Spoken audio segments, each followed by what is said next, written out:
Assalamualaikum warahmatullahi wabarakatuh. Jumpa lagi di Good Night YouTube channel. Apa kabar nih teman-teman? Semoga kalian yang menonton video ini selalu diberi kesehatan dan dilancarkan rezekinya. Pada kesempatan kali ini aku akan menceritakan pengalaman horor yang dialami oleh Aris Tenan Iki atau biasa disebut Kang SM. Dalam kisah ini Kang Aris menceritakan kalau dia ini pernah tersesat di Pasar Dieng Gunung Lawu. Dan selama tersesat itu dia ini nggak sendirian, tapi bersama lelembut penghuni Gunung Lawu. Dan seakan-akan dia ini nggak dibolehin keluar dari hutan Gunung Lawu yang mencekam ini. Sebuah momentum yang tidak pernah terlupakan. Di dalam tersesatnya itu, dia bertemu dengan seekor jalak lawu yang seakan burung jalak ini sangat nurut dengan Aris dan burung itu menuntunnya kembali. Ini cerita benar-benar seru dan horor banget. So, simak video ini sampai selesai. Good night.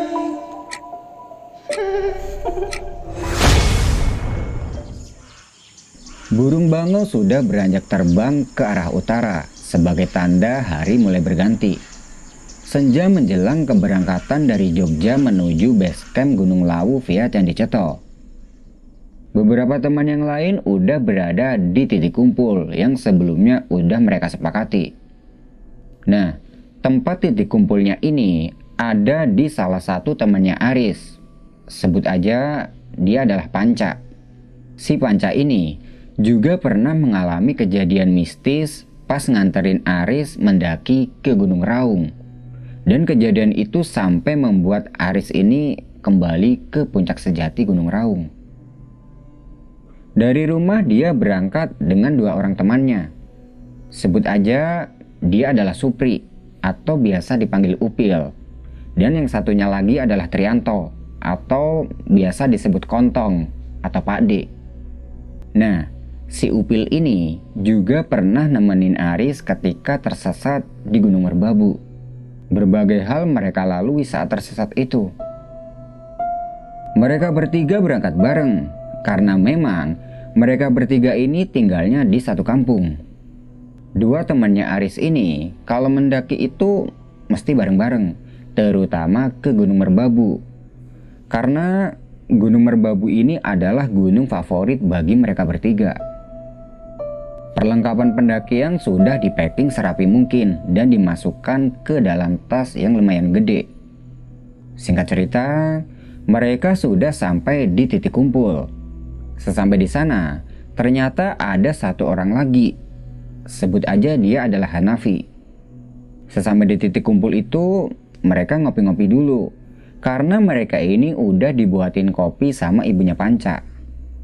Beberapa menit kemudian, tiba-tiba HP-nya Kontong ini berbunyi dan dia dapat telepon dari orang rumah.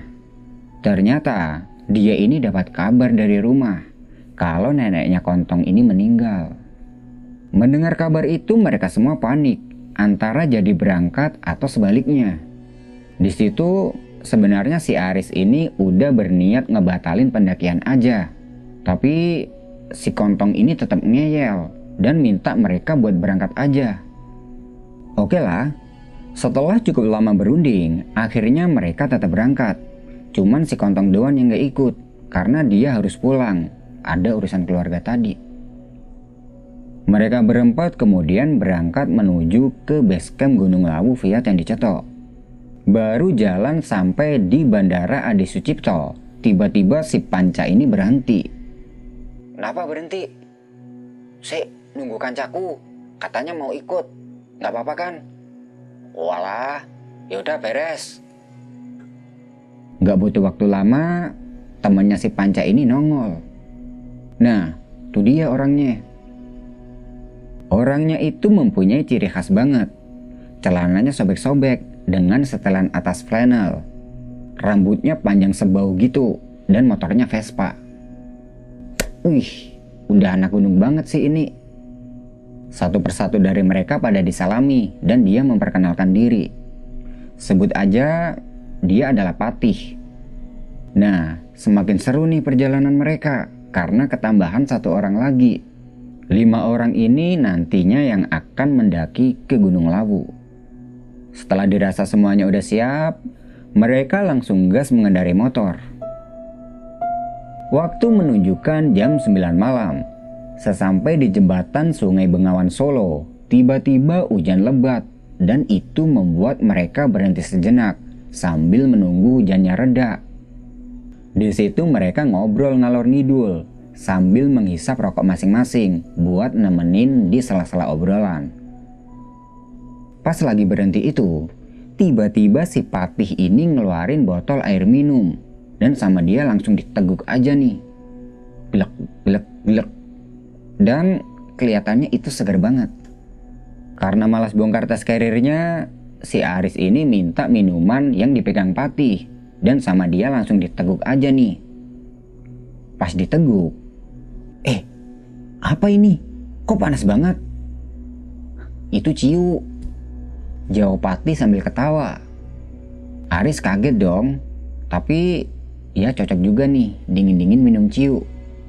Dia minum lagi lah tuh ciunya. Dan mengetahui kalau botol itu isinya adalah ciu, si Upil dan si Panca ini juga ikutan minum. Mereka semua pada minum nih, kecuali Hanafi. Tapi karena dikompor-komporin sama Upil, akhirnya si Hanafi juga ikut minum. Hujan yang tadi lebat sudah mulai rintik-rintik. Sekitar jam 10 malam, mereka lanjut perjalanan. Dan malam itu jalanan udah mulai sepi. Hampir tiap 20 menit mereka berhenti untuk istirahat. Sampai minuman ciu yang dibawa Patih itu habis. Otomatis, kepala gak puyeng dong. Nah, sesampai di daerah Sarangan yang jalan menuju ke basecamp Candi Cetok itu, kepala mereka ini semakin puyeng. Mereka terus berkendara melewati jalan yang menanjak dan berbelok-belok. Dan tanpa disadari, si Aris ini ngelewatin jalanan yang berlobang. Sampai ban motornya Aris ini pecah. Dan dia langsung oleng. Tapi untungnya dia nggak sampai jatuh. Karena jam sudah menunjukkan jam 1 malam, mereka memutuskan untuk tidak melanjutkan perjalanan. Mereka jalan nih sambil ngedorong motor. Mulut Sompral udah mulai keluar kesana kemari karena efek minum ciu tadi. Sekitar 10 meter kemudian, terlihat di depan ini ada tanah yang agak lapang. Mereka mutusin buat bermalam di situ dan tidur tanpa alas. Karena kepala udah puyeng dan mata juga udah blur, malam itu mereka langsung tidur nyenyak.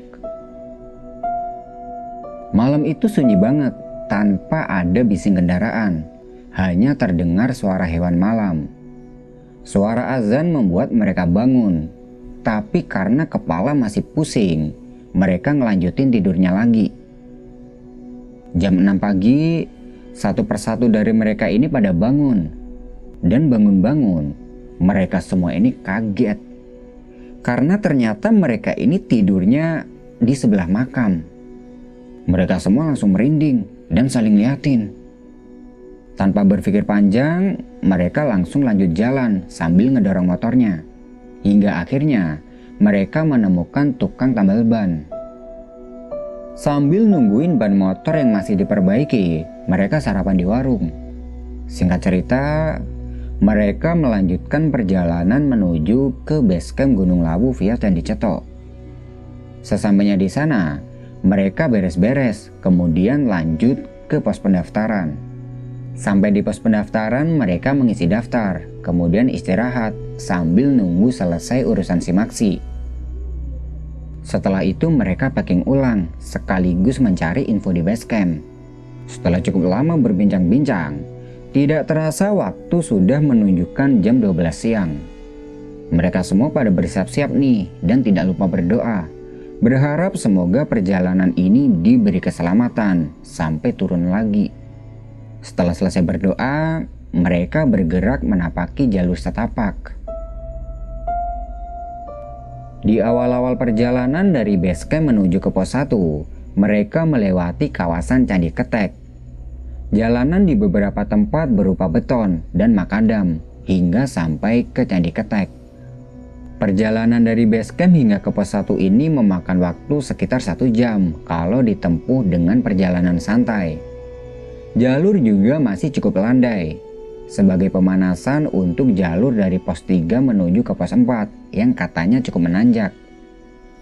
Debu berterbangan dan berhamburan ketika kaki mereka menginjak tanah. Terkadang muncul sebuah pertanyaan dalam hati, kenapa dan apa yang dicari di gunung? Tapi ya nggak tahulah, namanya juga hobi. Dia juga udah sering banget nih tanya pada diri sendiri, kenapa dia ini bela-belain capek-capek buat naik gunung? Banyak orang yang awam dalam pendakian pun berpikir seperti itu. Ngapain capek-capek ke gunung? Enakan juga di rumah. Setelah cukup lama berjalan, sampailah mereka di pos 1 yang dinamakan Mbah Branti. Pos 1 ini berupa shelter yang cukup luas. Di sampingnya ada sedikit tanah lapang yang bisa digunakan untuk mendirikan tenda. Di pos 1 itu, mereka nggak berhenti lama, hanya sekedar mengatur nafas dan minum, kemudian lanjut perjalanan menuju ke pos 2. Setelah pos 1 ini jalanan semakin berdebu.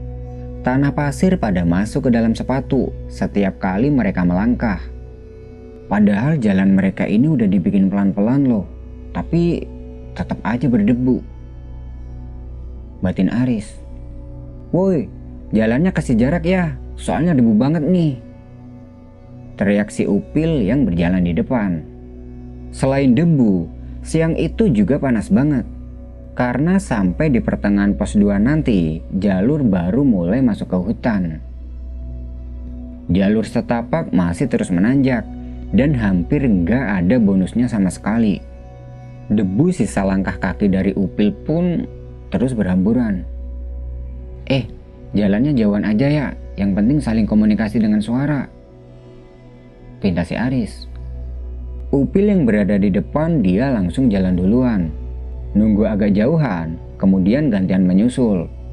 Jadi mereka ini jalannya estafet gitu. Hanafi yang sepertinya kurang fit, dia ini jalannya jauh di belakang. Aris coba menemani Hanafi di belakang, sembari sesekali mengatur nafas yang mulai agak kedodoran. Sesekali, dari depan si Upil teriak untuk mengatur jarak biar nggak terpisah jauh. Mendengar teriakan dari Upil itu, si Aris nyaut untuk memberitahukan kalau jarak mereka ini nggak terlalu jauh dan masih bisa saling berkomunikasi. Setelah lama kemudian, si Upil ini udah nggak kedengeran ngasih aba-aba lagi. Dan aroma kopi udah mulai tercium ketika langkah kaki mereka akan mendekati shelter pos 2. "Woi Pil, masih lama belum?" teriak si Aris. Tapi si Upil ini nggak nyaut, dan dia ternyata udah sampai di pos 2. Di situ dia ini udah bikin kopi. Jam di tangan menunjukkan pukul 3 lebih 20 menit. Sore itu hanya ada mereka berlima aja yang naik via jalur Cetau ini. Dari selebaran yang mereka dapatkan di pos pendakian, jarak dari pos ke pos bisa ditempuh dalam waktu 1 jam aja. Dan itu waktu normal. Setelah mengganjal perut dengan roti dan kopi, perjalanan kembali dilanjutkan dengan posisi yang sama. Beruntungnya, dari pos 2 menuju ke pos 3 ini, jalannya nggak begitu berdebu karena tertutup banyak daun yang jatuh. Upil tetap melangkah jauh di depan sebagai leader, disusul Patih dan Panca. Sedangkan Aris, dia paling bontot dan nggak terlalu jauh dari Hanafi, yang dari tadi Hanafi ini udah mulai berasa kurang beres dengan badannya. Pos 2 menuju ke pos 3 ini jalanannya masih sama, menanjak, tapi banyak bonusnya. Setelah cukup jauh berjalan, jalur sudah mulai rapat dengan pepohonan, berbeda dengan jalur yang di pos 1 tadi, yang agak terbuka. Sesekali terdapat tempat agak terbuka, mungkin itu biasa digunakan para pendaki untuk beristirahat di perjalanan. Selama perjalanan itu mereka ini banyak berhentinya, karena stamina udah mulai merosot. Sekitar pukul 5 lebih 15 menit, mereka tiba di pos 3. Pos 3 ini ada satu shelter di sebelah kiri jalur. Sampingnya lagi ada tanah lapang yang muat untuk 2 tenda kecil. Dan di sebelah kanan jalur muat 1 tenda juga. Sebelum matahari terbenam, mereka bergegas mendirikan tenda dan akan bermalam di situ. 1 tenda didirikan di shelter buat dapur dan 2 tenda lagi di sampingnya. Tidak lupa, si Aris ini memasang hammock di sebelah kanan jalur. Setelah itu, mereka ini lanjut masak-masak. Panca sebagai koki, dia dibantu sama Pati dan Upil buat memasak. Sementara Aris, dia ini tiduran aja di hammock. Sambil tiduran di atas hammock itu, dia ini ngedengerin mereka-mereka ini lagi ngobrol. Kemudian si Aris ini turun dari hammock dan menghampiri yang lain. Ternyata mereka ini masak sambil minum ciu lagi. Lah, masih bawa ternyata, ucap si Aris, dan dia ini ikut minum. Waktu itu si Aris ini minum 3 tegukan. Kemudian dia balik lagi ke hammock sambil ngerokok menikmati rimba. Nah, pas lagi asik menikmati rokok di atas hammock itu, samar-samar Aris ini ngeliat ada sosok yang rambutnya panjang. Awalnya dia masih belum yakin dengan apa yang dilihatnya itu, karena mungkin dia ini sedang berhalusinasi karena efek minum ciu tadi. Dia merem sebentar, kemudian dilihatin lagi. Dan ternyata itu bukan halusinasi, tapi emang bener-bener ada sosok yang rambutnya panjang. Dia lagi ngintip di sela-sela pepohonan tempat dia ngikat hammocknya itu. Sama dia diperjelas lagi nih. Dan sosok itu masih terlihat mengintip di balik pohon. Cuman kelihatan separuh muka doang dengan wajah yang banyak percikan darah. Matanya mengintip tajam dan mengerikan. Rahangnya menganga, kayak udah mau lepas aja. Tahu itu sosok apa? Kuntilanak. Mukanya si kuntilanak itu semakin kelihatan, hingga membuat Aris ini segera turun dari hammocknya dan segera menghampiri teman-temannya yang lagi masak. Kenapa lu? Tanya Panca. Oh enggak apa-apa kok, jawab Aris. Aris nggak bilang apa-apa tentang Kunti tadi. Kemudian dia ini ikut masak-masak. Sambil masak itu, sayup-sayup kedengeran suara cekikikan dari si Kunti tadi. Aris udah deg-degan nih, keringat di dahi udah pada keluar. Padahal suasana malam ini sangat dingin dan mulutnya ini rasanya udah gak bisa ngomong. Tidak lama kemudian, si Upil berjalan menuju ke hammock dan tidur di hammock itu. Sama Aris diliatin aja nih. Lah. Udahlah, biarin aja. Semoga aja si Upil ini gak diganggu dan cuman gua aja yang diganggu. Tapi baru beberapa menit kemudian tiba-tiba si Upil ini gabung lagi sama teman-temannya. Dengan kondisi wajahnya ini udah pucat banget. Melihat itu, si Aris ini ketawa dalam hati. Ini orang pasti habis diliatin juga nih. Kenapa, Pil? Ada yang ngintip?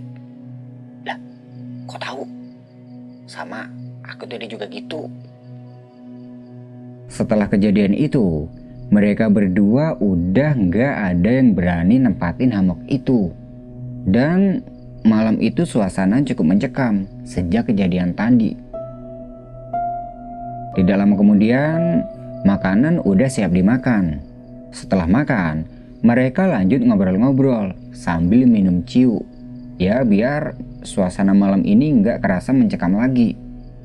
Pas lagi asik minum ciu dan ngobrol-ngobrol itu, tiba-tiba hujan gerimis turun dan sayup-sayup terdengar suara ayam.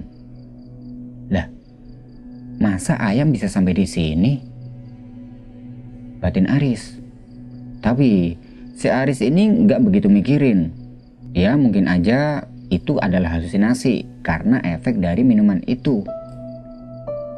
Malam semakin larut dan Aris langsung menuju ke tenda paling ujung. Gue jelasin tempat campnya mereka. Satu tenda didirikan di dalam bangunan shelter dan tenda itu dipakai buat panca sendiri sekaligus buat dapur. Di sampingnya ada satu tenda juga yang berkapasitas 2 orang dan tenda itu dipakai Pati dan Hanafi. Yang paling kanan itu tendanya Aris yang ditempati dia sama Upil. Dia masuk ke tenda sendiri karena yang lain ini pada sibuk ngobrol di luar tenda di dapur. Sleeping bag dia pakai. Kemudian dia ini nyalain HP buat muter musik Jawa. Alunan sendawa membuatnya nyaman dalam gelapnya hutan Gunung Lawu. Baru beberapa menit mendengarkan suara alunan gamelan wayang, terdengar juga alunan gamelan yang sama dari luar tenda. Karena volume nggak begitu keras, jadi suara gamelan yang ada di luar itu kedengeran banget. Aris merinding nih, sama dia langsung ganti aja dengan musik reggae dan volumenya agak dikencengin, biar suara gamelan yang ada di luar itu nggak begitu kedengeran.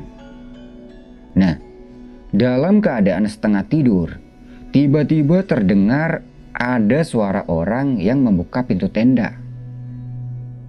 Krek. Lalu terdengar pintu itu ditutup lagi. Kresek, kresek. Terdengar juga suara berisik di sampingnya. Dia mengira mungkin itu adalah si Upil yang masuk tenda buat tidur. Woi, pelanin suara HP-mu. Kedengeran itu suaranya Upil. Iya ya, jawab Aris dengan suara yang agak malas gitu. Tumben si Upil ini berani nyuruh. Biasanya dia ini gak berani. Batin Aris. Soalnya selama pendakiannya bersama Upil itu, si Upil ini gak pernah mempermasalahkan soal musik. Tapi ya karena mungkin udah terbang gara-gara minuman tadi, jadinya dianya ini berani.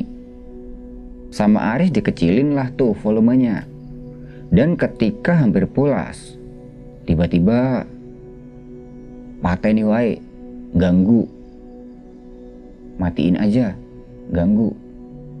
Ucap Upil dengan volume suara yang sedikit teriak.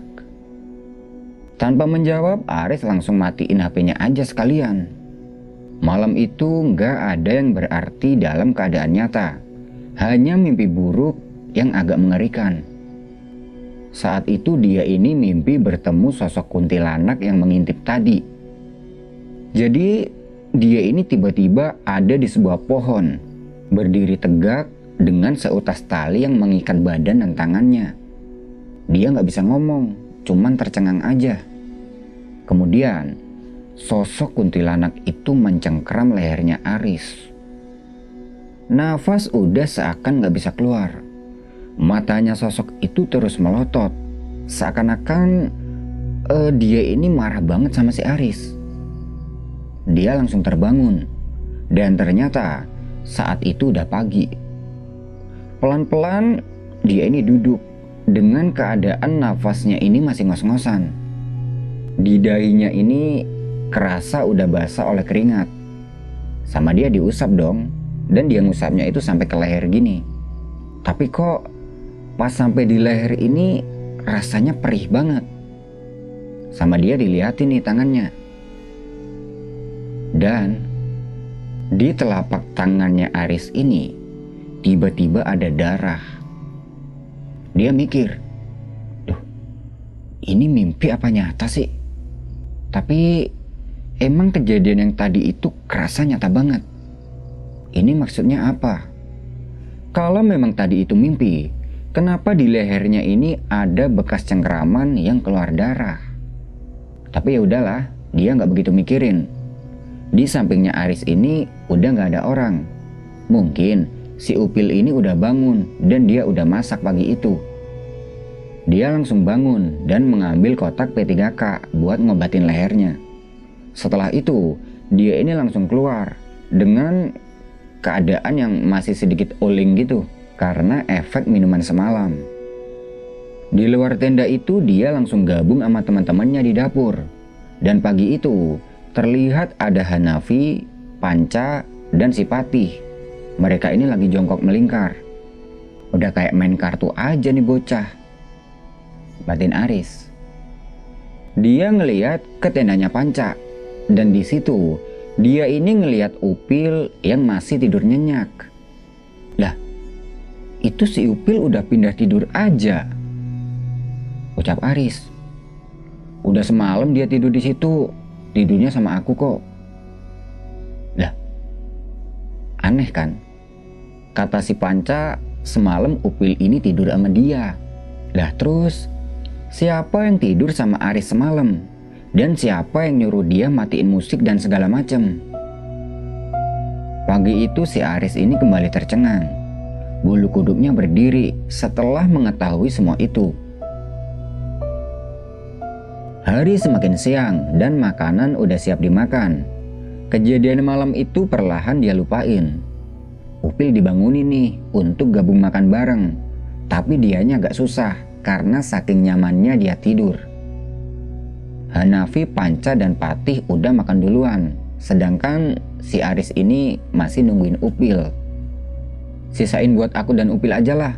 Tapi kalau kalian kurang, ya udah sih makan aja. Ntar biar gua masak sendiri, kata Aris. Setelah selesai makan, mereka bertiga bersiap-siap akan melanjutkan perjalanan. Aku duluan aja gimana? Si Upil lama banget soalnya, kata Panca. Oke siap, ntar aku susul sama Upil kalau udah selesai makan, jawab Aris.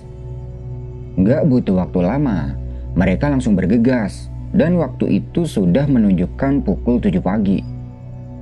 Setelah yang lain ini udah berjalan agak jauh, Aris ingat dengan hamoknya semalam.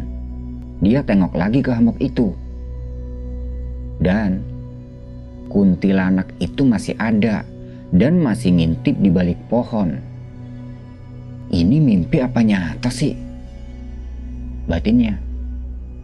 Dia langsung ngebangunin si Upil nih. Pil. Woi, bangun, udah pagi, teriak Aris sambil menggoyang-goyangkan kaki dan badannya Upil. Upil mulai bangun, meskipun dia ini masih kelihatan ngantuk banget. Setelah bangun, dia ini celingukan, nyariin teman-temannya. Dan sama Aris dijelaskan kalau teman-temannya yang lain ini udah duluan, karena kelamaan nungguin dia tidur. Mereka berdua kemudian bergegas menyiapkan makanan dan bekal untuk melanjutkan perjalanan.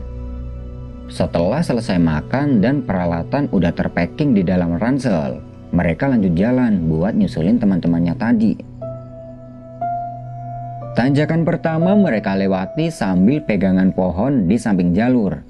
Dan belum sampai 5 langkah mereka berjalan, Upil yang berjalan di depan tiba-tiba jatuh. Sama Aris dideketin. Dan ternyata di dekat kakinya si Upil ini ada tangan yang pucat banget, tepatnya di balik semak-semak. Dan tidak lama kemudian, ada kepala yang muncul. Kepalanya itu cuman kelihatan dahinya doang aja segini, nggak sampai ke matanya. Dia langsung bantuin Upil buat berdiri dan cepat-cepat ngajakin dia untuk lanjut berjalan, tanpa memberitahukan sosok yang dilihatnya tadi. Gila, pagi gini apa mungkin ya makhluk halus ini masih muncul? Atau mungkin aku ini masih mabuk karena minuman semalam? Itulah yang dia pikirin. Sama halnya pas dia ngeliat Kunti tadi pagi, pas masak. Gangguan pagi masih terus berlanjut sampai nanti dia di pasar setan. Tapi ya cuman gangguan-gangguan biasalah, kayak suara-suara gitu. Pas lagi jalan itu, tiba-tiba mereka ini mendengar ada suara gemerincing. Bung, ada sate kah? Kata si Upil. Udah wis, diem aja. Gimana kakimu? Masih bisa lanjut nggak? Jawab Aris. Lumayan sih, jalannya pelan-pelan aja. saut Upil. Suara gemerincing masih terus terdengar di sepanjang perjalanan, dan mereka mengusahakan tiba di pos 4 buat nyusul teman-temannya tadi. Dari pos 3 menuju ke pos 4 ini, jalurnya menanjak banget dan nyaris tanpa bonus. Langkah kaki terasa malas untuk mengarahkan pandangan ke depan karena melihat tanjakan demi tanjakan. Dan di sini, si Aris ini teringat dengan perjalanan beberapa tahun lalu ke Gunung Raung. Sesampai di pos 4, mereka belum ketemu sama teman-temannya. Di situ mereka rehat sebentar, kemudian lanjut jalan lagi. Tidak berselang lama, di balik bukit samar-samar mulai kelihatan 3 temannya tadi. Mereka ini sedang asik jebret-jebret, mengambil momen dengan gayanya yang gak karu-karuan. Si Aris nerakin teman-temannya tuh, dan teman-temannya ini pada ngebales. Setelah bertemu, mereka ini pada istirahat dan ngomongin hal-hal yang gak penting. Setelah cukup istirahat itu, mereka kembali melanjutkan perjalanan. Panca berjalan di paling depan, disusul oleh Hanafi, Patih, Upil, dan Aris di paling belakang. Mereka berjalan berurutan gitu, kayak semut. Langkah kaki udah gak kehitung lagi. Dan setelah melewati tanjakan ini, mereka ini berharap bertemu bonus. Tapi tetap aja gak ada bonus. Yang ada cuman tanjakan demi tanjakan yang terus dan harus mereka lewati. Setelah cukup lama melewati tanjakan ini, di atas kelihatan vegetasinya ini udah kebuka. Mereka berjalan kayak tadi, gak buru-buru. Yang penting bisa sampai di tempat tujuan. Karena capek, mereka rehat sejenak buat minum, sekalian buat ngembaliin stamina. Jalan masih menanjak sampai di atas bukit. Setelah itu mulai banyak jalan yang melandai dan banyak bonus. Padang rumput coklat kehitaman mulai terlihat di separuh perjalanan menuju ke pos 5. Sisa kebakaran beberapa waktu lalu meninggalkan jejak hitam. Tapi rumput hijau pun udah mulai tumbuh. Mungkin beberapa bulan lagi padang sabana ini akan kembali hijau. Tidak terasa pos 5 bulak peperangan udah ada di depan mata mereka. Di pos 5 itu gak ada shelternya, cuman papan penunjuk yang menunjukkan kalau ini adalah area bulak peperangan yang letaknya itu berada tepat di bawah sebuah pohon besar. Mereka celingak-celinguk mencari spot buat rebahan. Dan di bawah sebuah pohon besar, mereka ini duduk bareng. Di tempat itu mereka melewatkan waktu yang cukup lama hanya untuk menikmati sabana di lereng Gunung Lawu ini. Gak heran, beberapa pendaki menyebut pendakian Gunung Lawu via Candi Ceto ini sebagai Semeru mini. Kalau biasanya lewat Cemoro Sewu dan Cemoro Kandang, kita nggak bakal bisa menikmati sabana jalur via Ceto ini. Cuman referensi aja sih. Kalau kalian mendaki ke Gunung Lawu via Candi Ceto dan ingin bermalam, pos 5 bulak peperangan ini adalah tempat yang paling tepat. Di area pos 5 atau setelahnya, terdapat area datar yang sangat luas, yang bisa menampung hingga puluhan bahkan ratusan tenda. Setelah itu mereka bergegas meninggalkan pos 5 yang diapit beberapa bukit. Tidak jauh melangkah, tanjakan akan melewati bukit yang kata banyak pendaki itu adalah miniaturnya Bukit Cinta Gunung Semeru. Nah, mereka berjalan dari pos 5 bulak peperangan menuju ke pos 6, yaitu Gupakan Menjangan. Setelah berjalan melewati savana, mereka bertemu dengan tanjakan yang cukup ringan. Edelweiss bermekaran di bukit-bukit. Jalur melandai melintasi sabana, hingga akhirnya mereka sampai di pos 6 Gupakan Menjangan. Mendekati jam 11 siang, mereka lanjut jalan menuju ke Pasar Dieng. Rasa-rasanya mereka ini nggak mau ninggalin tempat yang sekeren ini. Tapi perjuangan masih panjang menuju ke puncak Gunung Lawu ini.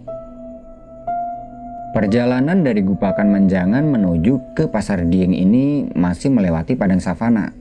Mereka berjalan melewati jalur yang bertanah dan berakar, dengan ditemani pemandangan savana di sebelah kiri, yang semakin lama akan semakin menghilang seiring semakin tingginya mereka berjalan. Pohon cantigi yang mendominasi di antara sabana yang luas menjadi pertanda bahwa mereka sudah sampai di Pasar Dieng. Bahkan, pohon-pohon pendek edelweiss tumbuh di antara bebatuan. Nah, sesampai di Pasar Dieng, tiba-tiba kabut yang sangat tebal turun dan menghalangi pandangan mereka. Gak ada pepohonan besar di sini, dan itu membuat angin berhembus dengan kencang. Di tempat ini vegetasinya udah terbuka, dan kalau ngelihat ke atas, itu area Hargo Dalam udah bisa dilihat.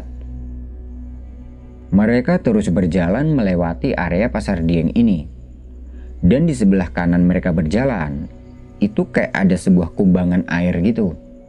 Semakin dekat, kelihatan ada banyak banget bulu ayam yang berserakan di samping kubangan air itu.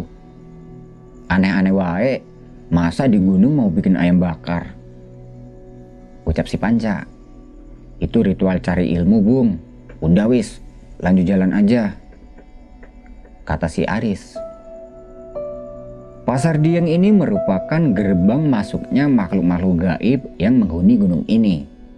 Pasar Dieng di Gunung Lawu ini mungkin bisa disamakan dengan Pasar Bubrah di Gunung Merapi. Mereka mengabaikan semua itu dan terus berjalan hingga sampai di area Hargo Dalam. Menurut cerita yang berkembang di masyarakat, di sanalah Sang Prabu melakukan moksa, meleburkan raga dan sukma untuk mencapai kesempurnaan jati. Mereka melanjutkan perjalanan menuju ke puncak Hargo Dumiling dengan ketinggian kurang lebih 3.200 meter di atas permukaan laut. Puncak ini juga memiliki cerita nih, dan saat itu otaknya Aris ini bercampur aduk, yang terkadang dia ini bisa mengingat kejadian lama.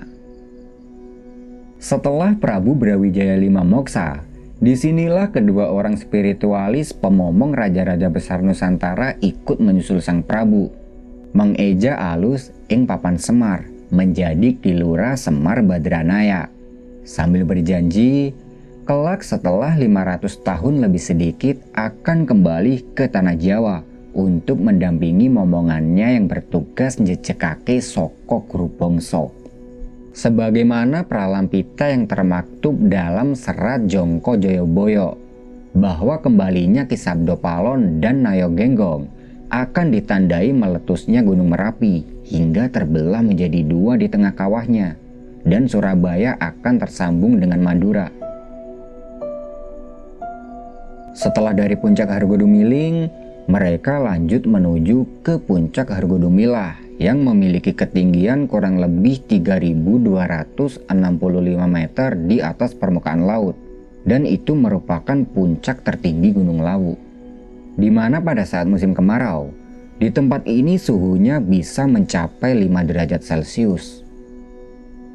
Jalur menuju ke puncak Hargo Dumilah ini sangat jelas, dan gak ada kemungkinan kita buat kesasar. Sebuah monumen di puncak sudah menyambut mereka, dan di situ mereka ini teriak-teriak karena saking senangnya udah sampai di puncak. Mereka sangat bersyukur karena perjalanan ini sudah bisa sampai di puncak Gunung Lawu. Entah ini udah yang keberapa kali si Ares ini menginjakan kakinya di puncak ini. "Woi, kamera, mana kameranya?" kata si Upil. Dia mutu-mutu pemandangan awan, dan di bawah puncak Hargo Dumilah terdapat Sendang Derajat yang menjadi salah satu tempat penggemblengan bagi calon presiden RI agar bisa menjadi presiden yang bersifat ayem, tentrem, serta mampu memberikan berkah agung untuk bangsa dan negaranya. Cukup lama di puncak, langit tiba-tiba menghitam disertai kabut tipis. Rintik-rintik air kabut pun menetes. "Lapar boy, ayo buruan turun Bung."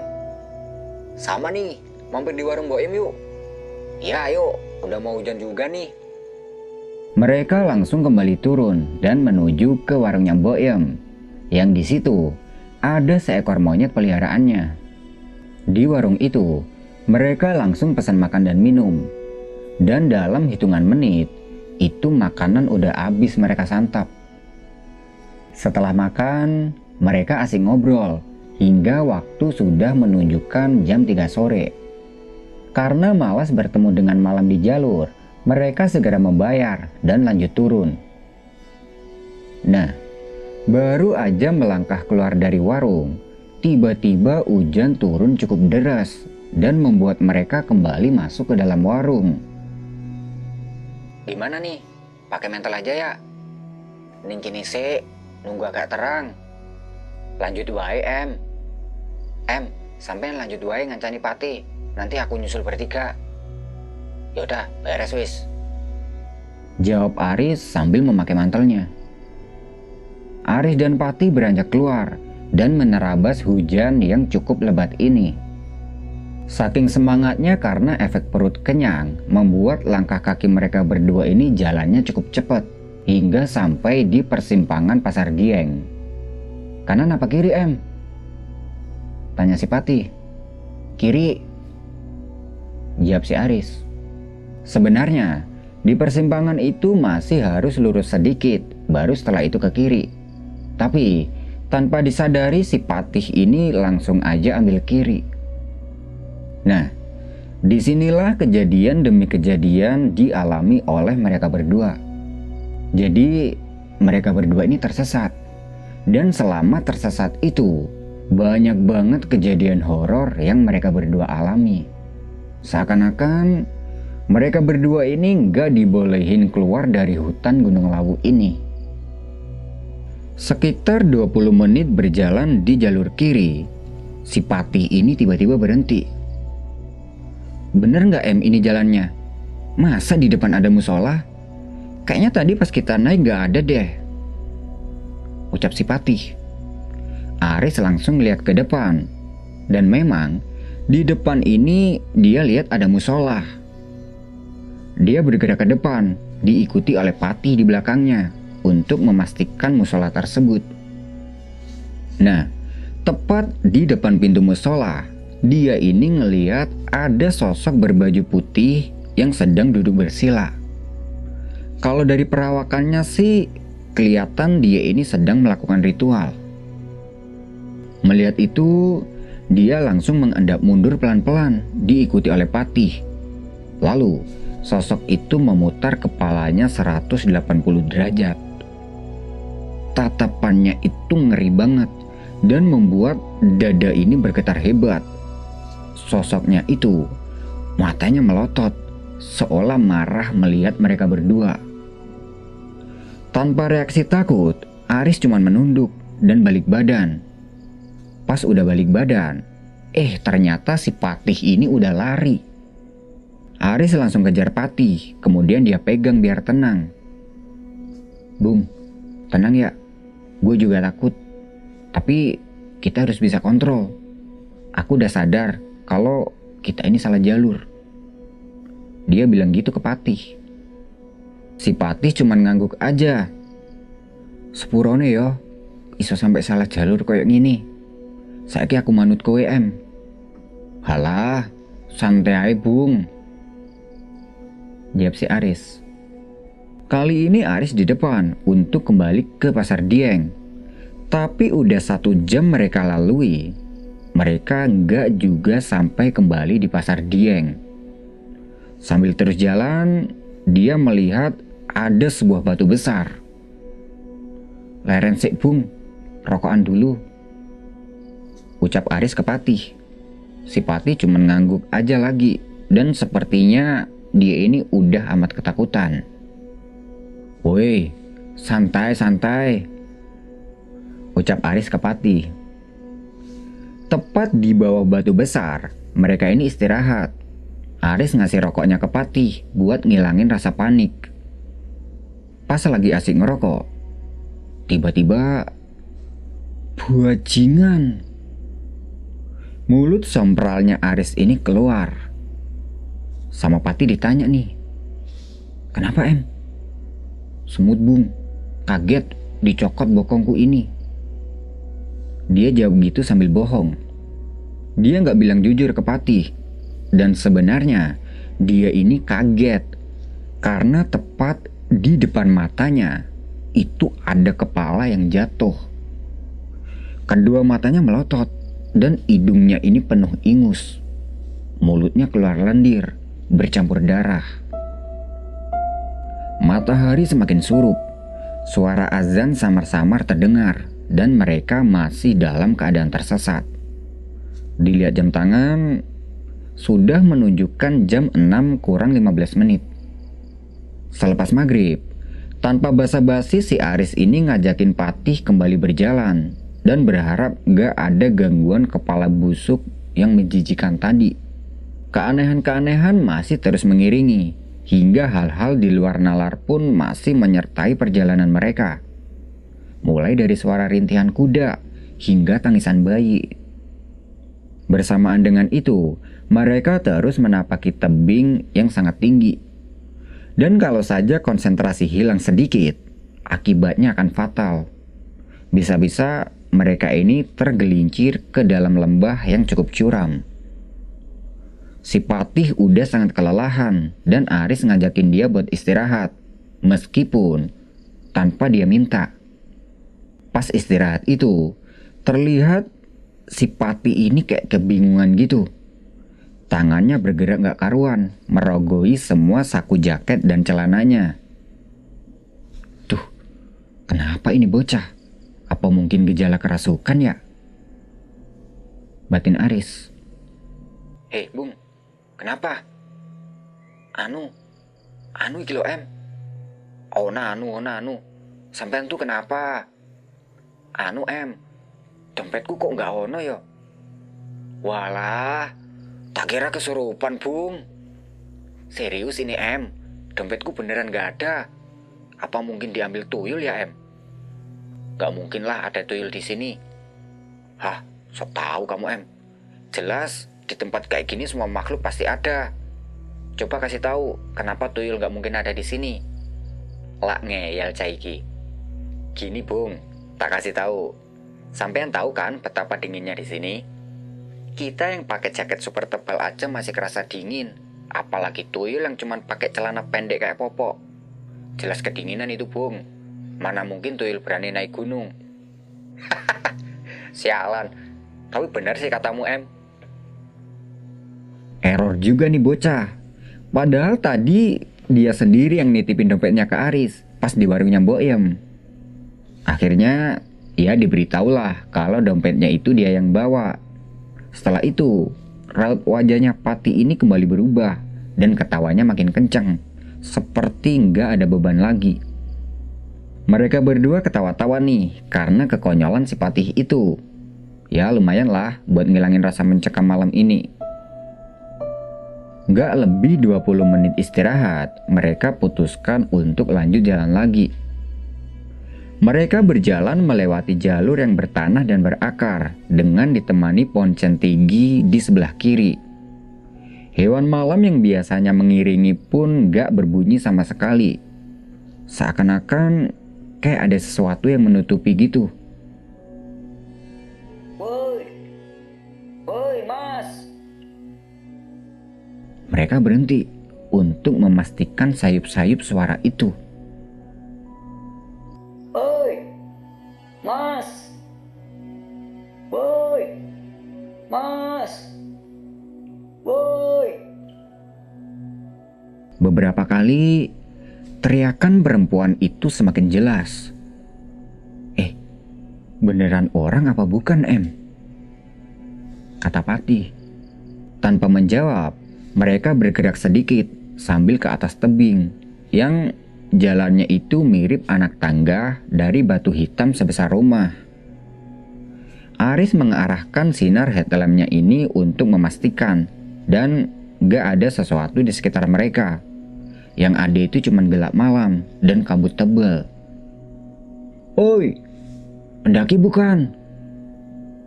Aris berteriak, berharap mendapat jawaban dari manusia asli. Tapi gak ada responnya.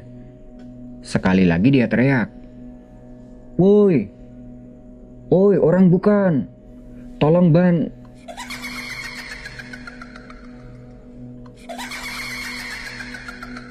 Bukannya mendapat balasan, malah mendengar suara cekikikan perempuan.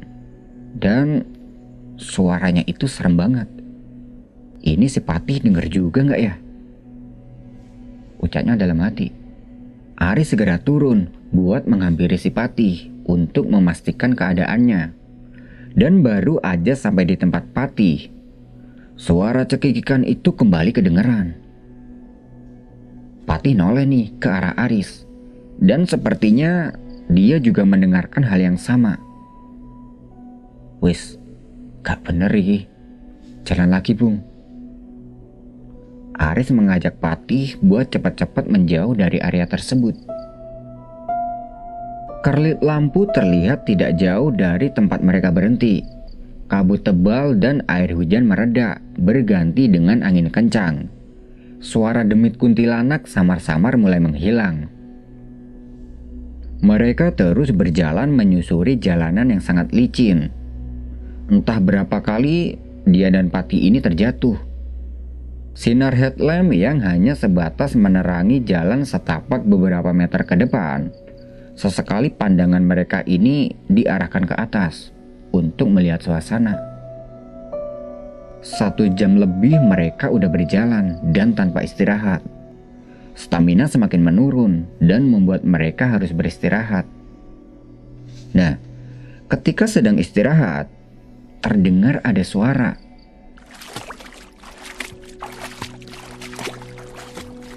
Ditengok ke segala arah, tapi gak ada sesuatu. Ah, sial banget sih ini, batin Aris.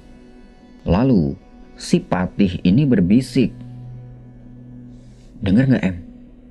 Suara apa nih? Iya dengar.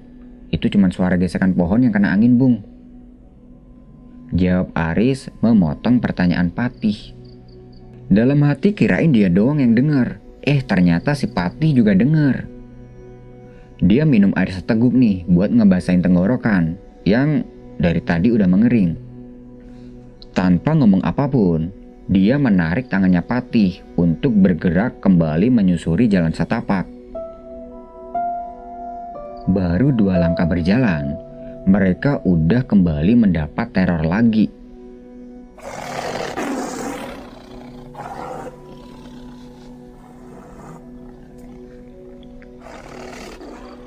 Suaranya menggema dan sangat mengerikan. Dengkul ini udah terasa copot dengan sendirinya. Dan seketika itu, badan terasa lemas. Apa itu auman harimau? Yap, betul banget. Mereka berdua cuman saling memandang dan mengucapkan salam atas kehadiran suara yang gak lazim itu. Ini udah gak masuk akal. Bukankah harimau Jawa ini udah lama punah? Tidak lama kemudian, tiba-tiba datang hujan dengan lebat. Untungnya suara auman itu langsung aja hilang dan mereka merasa sedikit lega.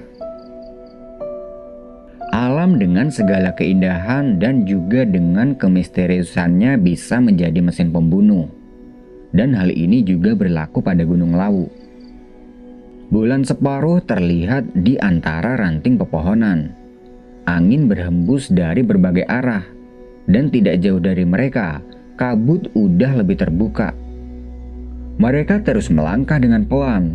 Dan pas lagi jalan ini, si Patih memegang pundaknya Aris. Sambil dia bilang, arah jam 2. Spontan, si Aris ini langsung nengok ke arah yang dimaksud Patih. Terlihat, sinar headlamp menerangi 3 pohon tua yang berbalut kain putih. Seketika mereka berhenti. Tahu, ada apa di sana? Pocong. Dan itu bukan cuma 1, tapi ada 3. Rahangnya pocong itu menganga gak jelas. Wajahnya hitam menyerupai arang. Mata dan hidungnya ini gak begitu terlihat.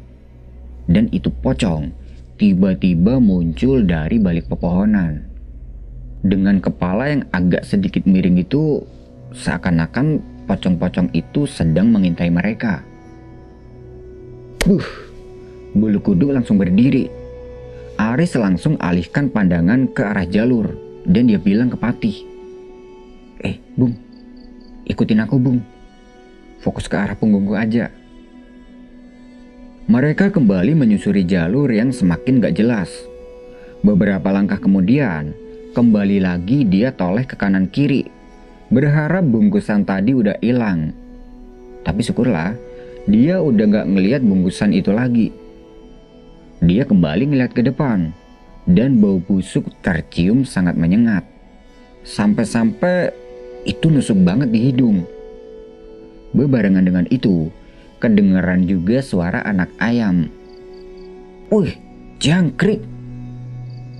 teriak Aris. Karena dia ini dikagetkan 3 sosok pocong yang sedang tiduran di tengah-tengah jalur. Seakan-akan pocong-pocong itu pengen menghadang mereka agar mereka ini gak bisa lewat. Patih yang melihat kalau Aris ini sedang ketakutan, dia gak banyak omong. Tangannya ini cuman megangin tas carrier-nya Aris. Di situ pikiran udah kacau banget. Apa yang harus mereka lakukan? Jadi kayak gimana ya? Seakan-akan malam yang mencekam ini nggak ngebolehin mereka pergi dari sini. Mereka berdua melangkah pelan-pelan menjauh dari demit-demit sialan itu. Jalannya merayap kayak keong, biar nggak ketahuan. Nafas mereka ini dibuat setenang-tenangnya, dan entah udah sampai di mana mereka tersesat ini. Nah, pas jalan itu, seringkali mereka ini ngelihat kupu-kupu yang warnanya dominan hitam. Tapi di tengah kedua sayapnya terdapat bulatan besar berwarna biru mengkilap. Ternyata, kupu-kupu itu menjadi pertanda kehadiran mereka ini mulai disambut atau diizinkan oleh penjaga utama Gunung Lawu. Mereka biarin aja kupu-kupu itu hinggap di kepala dan pundak. Dan hewan itu mengikuti perjalanan mereka untuk beberapa saat. Jadi kupu-kupunya ini kelihatan jinak banget dan gak takut dengan keberadaan manusia. Jangan mengganggu, mengusir, dan membunuhnya. Tapi gak ada larangan atau pantangan kalau pengen memotret. Itu pun kalau bisa. Sempet juga dipotret nih sama Aris, tapi hasilnya cuma hitam dan gelap, gak kelihatan apapun. Setelah lama berjalan, mereka jongkok sebentar buat ngatur nafas yang udah ngos-ngosan. Langit kelihatan lebih cerah dari sebelumnya. Mereka istirahat tepat di samping kanan sebuah pohon, yang pohonnya ini seperti pohon pinus yang berbalut kain putih mirip kain kafan. Nah, di lokasi itulah terjadi momentum sejarah dan momentum spiritual saat di mana terjadinya pertemuan pertama kalinya dengan sang jalak lawu. Burung jalak ini berwujud mirip seperti burung jalak khas Gunung Lawu, tapi warna bulunya itu agak beda. Karena jalak lawu yang biasanya itu berwarna hitam pekat, sedangkan yang ini warna bulunya itu coklat tua dan sedikit gelap. Sedangkan paruh dan kakinya ini berwarna kuning gading. Jalak itu tampak menghampiri keberadaan mereka dan hinggap di dahan yang jaraknya itu sekitar 2 meteran lah dari tempat mereka. Aris mengulurkan tangannya ke burung itu dan dia ini sangat terkejut karena burung jalak itu tiba-tiba hinggap di telapak tangannya. Cuman beberapa detik doang, kemudian burung itu meloncat ke tanah dan berjalan menyusuri tanah. Mereka mengikuti burung itu karena burung itu sepertinya menuntun dan membawa mereka untuk memasuki halaman sanggar pemelangan Bawaarsa. Dan benar saja, burung itu menunjukkan sesuatu. Dianya ini kayak muterin batu besar gitu. Setelah itu, dia hinggap di dahan pohon. Matanya menatap ke arah mereka berdua dengan tajam. Lalu tiba-tiba kepala ini kayak terasa pusing banget gitu. sampai nggak tahu apa yang udah terjadi. Bleh, bleh, bangun bleh. Pelan-pelan si Aris ini ngebuka mata. Dan samar-samar dia melihat teman-temannya sedang duduk melingkar di kanan kirinya. Tahu dia di mana? Tiba-tiba aja dia ini ada di dalam tenda. Lah, bingung dong. Kok tiba-tiba dia udah berada di tenda? Si Upil ngasih dia air mineral dan sama Aris ini langsung diminum. Setelah minum beberapa teguk air, dia ingat dengan Patih. Dan si Patih ini nggak ada di situ. Si Patih mana? Ada kok di tendaku, jawab Panca. Tanpa disadari, dia tidur lagi. Dan kali ini dia udah nggak mengalami apa-apa lagi. Sampai besoknya dia bangun dan udah nggak ada gangguan kayak sebelumnya. Yang pertama dia lihat saat buka tenda adalah Patih. Di sampingnya ada dua teman-teman lain. Mereka ini sedang mengitari kompor untuk membuat sarapan. Setelah makan dan segala macam, tepat jam 8 pagi mereka mulai berjalan turun meninggalkan tempat camp. Hanya dengan cara menyatu dengan alam, dia bisa keluar dari ganasnya hutan Gunung Lawu itu. Dan itu membuktikan kalau hidup ini untuk melindungi hutan dari kebakaran, menjaga hutan agar tetap bersih. Bahkan, seringkali menolong para pendaki yang tersesat, sakit atau ikut mengevakuasi jika ada korban adalah motivasi baru dalam hidupnya Aris hingga sampai saat ini. Pendakian ke Gunung Lawu ini dia bisa menemukan apa sejatinya hidup. Begitulah cara dia menggapai hidup yang sejati. Hidupnya telah berguna memberikan penghidupan dan kehidupan bagi seluruh makhluk tanpa pilih kasih. Baik dari kalangan bangsa manusia, hewan, tumbuhan, dan makhluk halus penghuni sekitar Gunung Lawu. Sekalipun jauh dari simbol-simbol kesalehan agama Abrahmahik, tapi itu menurut dia pribadi. Karena dia mampu berharmoni dengan alam dan menjadikan tumbuhan, binatang, gunung sebagai guru terbaiknya. Bagi Aris, alam semesta, binatang, dan tumbuhan telah mengajarkan sebuah kejujuran yang paling mulia dan bisa membuka pola pikir. Mereka berjalan turun dengan lancar, hingga sampai di base camp mereka ini udah nggak ada kendala apapun. Nah, itu tadi adalah kisah horor yang dialami oleh Kang Aris ketika mendaki ke Gunung Lawu via Candi Ceto. Terima kasih buat teman-teman yang udah nonton video ini sampai selesai.